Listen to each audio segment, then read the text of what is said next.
Growing up in Kentucky, you hear about a lot of strange things. Where I live, we're surrounded by wilderness and the Appalachian Mountains.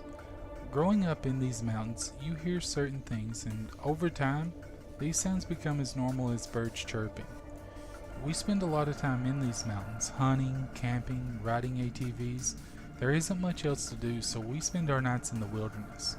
But these mountains are filled with beasts and monsters. We hear them often, but seldom see them.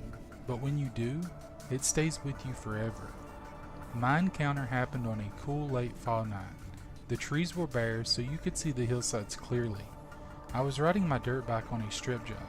For those of you who don't know what a strip job is, it's what's left of the mountain after a coal mine has been reclaimed.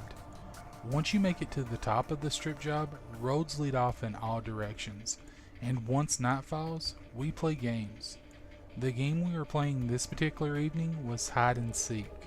Same principle, but on bikes and ATVs. So I'd left my friends behind in search of a good hiding spot.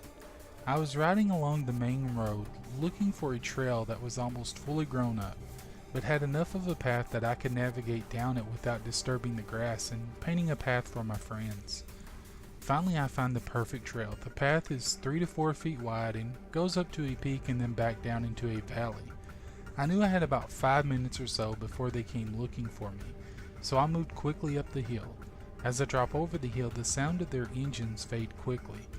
I go down the path about 300 yards or so where it opened up into a clearing. I navigate my bike to the left, dropping down over into a small dip, surrounded by trees. I shut off my bike. All you can hear is silence. I knew this was the perfect spot because even if they did manage to find the road, I would hear them as soon as they came over the hill, and I could quickly escape up the hill to the main road. 15 minutes or so go by.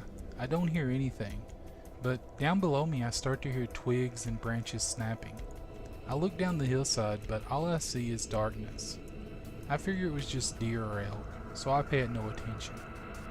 A few minutes pass and I hear the sound again, only this time it's closer, much closer. And it wasn't just coming from one direction, but several. There were at least 3. One was right below me. One was coming from the right and the other from the left. I tell myself it has to be deer. Then I hear a four-wheeler just above me. It's distant. I chuckled. I knew they were on the main road, nowhere near my hiding spot. I hear the figure to the right of me turn. It is now sprinting up the hillside toward the sound. The other two seem to have stopped while the other investigates. At this point I knew it wasn't deer. Whatever it was had 2 legs, not 4. I grabbed my bike and began trying to kickstart it. Finally, on the 4th or 5th kick, the bike starts. I quickly make my way up the path and I turn to go up the small hill that leads to the main road. I hear the other 2 things running behind me. I gun it. As I come up to the point, I see a couple of my friends coming up the main road.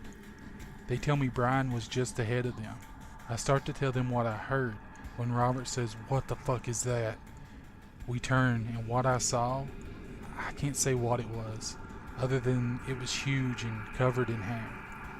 We hear Brian coming back our way, and he's coming fast. He doesn't even stop, just goes right past us.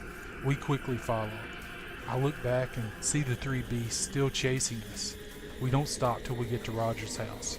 We tried to figure out what those things were, but nothing we had ever seen came close to what they were. We still go back on that strip job, but only during the day and never alone.